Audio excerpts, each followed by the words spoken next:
Hello বন্ধুরা, welcome to my channel টিভি7 চ্যানেলে। তো আজকে আমি কিছু ছোট ব্লগ শেয়ার করছি তোমাদের সাথে। তো চলো দেখি। এগুলো হচ্ছে আমার বাড়িতে আমি কিছু গাছ বসিয়েছি। অ্যালোভেরা গাছ আছে, পেঁপে গাছ আছে, নীলকণ্ঠ অনেকগুলো গাছ আছে, পেয়ারা গাছ আছে, বিভিন্ন রকম ফুলের গাছ আছে, তুলসী গাছ আছে, অনেক রকম কুমড়ো গাছ আছে, অনেক রকম। হ্যাঁ, সব রকম গাছ বসিয়ে আমি স্বাচ্ছন্দ্য বোধ করি। আমার ভালো লাগে। অল্পই জায়গা আছে এখানে। তো আমি উঠি ভোর 4:30। তো 4:30 উঠে ঘর দোর সব পরিষ্কার করে নিয়েছি, মোছামুছি করে নিয়েছি। করে নেওয়ার পরে দেখো এখনও মিঠু আর বাবান ঘুমাচ্ছে। আমি উঠে পড়েছি, মিঠু উঠে গেছে, কিন্তু যতক্ষণ না বাবান উঠবে ও উঠবে না। তো ওরও চুপচাপ বসে গাছ উল্কাবে, খাবে। এই যে বেরিয়ে গেছি এবার হাঁটতে। হাঁটাহাঁটি করেছি। পরিবেশ সকালে খুবই সুন্দর লাগে, কিন্তু যেহেতু খুবই গরম পড়েছে তো আমার একটু অসুবিধা হয় গরমে। তো রাস্তাটাও খুবই সুন্দর। আসলে কি বলো তো, আমরা এই গরমে হাঁটতে গেলে পরিশ্রম হয়, সেটা করতে হয়। আমার খুব প্রেশার লো বা অনেক রকম প্রবলেমের জন্য শারীরিক আমাকে এটা বাধ্য হয়ে করতে হচ্ছে। নাহলে এত গরমে হাঁটা মানে ওয়াক করা খুবই কঠিন জিনিস। জীবনটা আসলে একটা দীর্ঘ পথ চলা। এই পথে কখনো আনন্দ আসে, কখনো কষ্ট আসে, কখনো এমন কিছু মুহূর্ত আসে যখন মনে হয় আর এগিয়ে যাবার মতো শক্তি নেই। কিন্তু সত্যিটা হলো, সবচেয়ে কঠিন সময়গুলো আমাদের সব থেকে বড়ই হলো এগুলো শিক্ষক। আমরা অনেক সময় অন্যের জীবনের সঙ্গে নিজের জীবনকে তুলনা করি। মনে হয় সবাই কত ভালো আছে, শুধু আমি পিছিয়ে আছি। কিন্তু আমরা ভুলে যাই প্রত্যেক মানুষের জীবনে এমন কিছু যুদ্ধ থাকে যা বাইরে থেকে দেখা যায় না। আজ যদি তোমার মন খারাপ হয়ে থাকে, যদি কোনো কারণে তুমি ভেঙে পড়ে থাকো, তাহলে নিজের হৃদয়কে একটা কথা বলো, আমি এখনও হেরে যাইনি।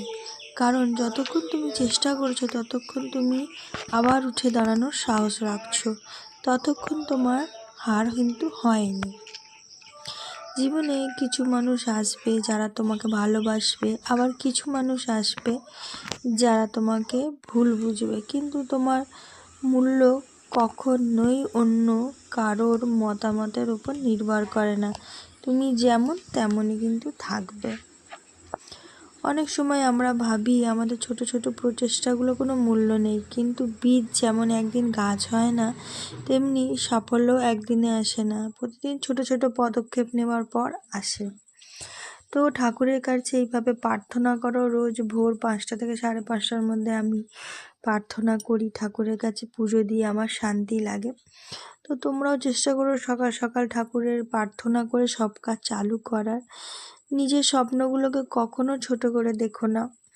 নিজের স্বপ্নগুলো ছোট হলেও বড় করে মনে করো। আমি এইটা করেছি, সব কিছু একসাথে বসিয়ে দিয়েছি। অল্প তেল দিয়ে, মাছ আছে, চিংড়ি মাছ, আলু, পেঁয়াজ, অল্প করে আদা রসুন থেতো করে দিয়েছি। আমার খুব তাড়া ছিল, আমি এক জায়গায় যেতাম জামা কাপড় ডেলিভারি করতে, তাই এই প্রচেষ্টা তাড়াতাড়ি ভাত আর এই তরকারি। কিন্তু তোমরা এরকম তরকারি খেয়ে দেখো, দুর্দান্ত লাগে। বাটাবাটি কোনো কিছু ঝামেলা ছাড়াই, অল্প তেলে খুব সুন্দর লাগে। আসলে আমার কথা বলতে অসুবিধা হচ্ছে, আমার ঠান্ডা লেগেছে তাই। তো তোমরা এরকম যদি ঝোল ট্রাই করে খাও, অসুস্থ মানুষও খেতে পারে, দুর্দান্ত কিন্তু লাগবে। তো ঝোল রেডি, কি সুন্দর লাগছে দেখছো। আমি অল্প করে গুঁড়ো লঙ্কা কিন্তু দিয়েছি ওপরে, তো তাই এত সুন্দর রঙটা হয়েছে। কেউ বলবে এটা বিনা মশলা কষা কিছুতে দেওয়া হয়েছে, দুর্দান্ত লাগে আমার। আর এটা হচ্ছে চিংড়ি মাছ, মাছের কাঁটা আর সব কিছু সেদ্ধ করা। কারণ আমার পাড়ার কিছু কুকুর আছে, তাদেরকে আমি যতটা পারি সম্ভব আমার ক্ষমতায় কোলায় আমি খেতে দিই। তো তার জন্য এগুলো সেদ্ধ করে নিয়েছি অল্প একটু হলুদ আর নুন দিয়ে। তো বাবান আমি খেতে বসে গেছি। এটা খেয়ে নেবো, ডেলিভারি করতে বেরাবো এরপর আমার জামা। তো তার জন্য আমি বসে গেছি তাড়াতাড়ি খেতে। বাবানও আমার সাথে খেতে বসে গেছে। তো আমরা দুজন খেয়ে নিচ্ছি। এখন তো বাচ্চাদের সকালে স্কুল, তাই সারাদিনটাই পাই। অনেক কিছু তারপরে থাকে ও করে, সেগুলো খেলাধুলা, আঁকা, কম্পিউটার শিখতে যাওয়া। খুবই ছোটোটাও ছোটো থেকে আমি ট্রাই করছি। এরকম মিঠু ঘুমাচ্ছিল, আমারই ভুল হয়েছে, ফ্ল্যাশ লাইট চালিয়ে আমি ভিডিওটা করছি বলে উঠে পড়েছে।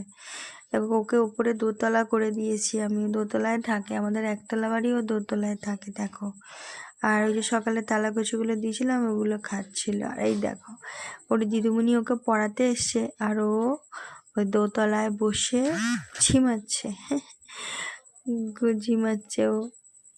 ও ওইখানে উপরের খুব পছন্দ করেছে, ওর ওটা খুব ভালো লেগেছে, উপরে বসে থাকে। এই যে তালাকচুগুলো খাচ্ছে, এগুলো খুবই পাখিদের জন্য পুষ্টিকর। আর আমি এক ধরনের দানা কিনে আনি যেগুলো পাখি খায়, মিঠু খুব পছন্দ করে, পুষ্টিকর।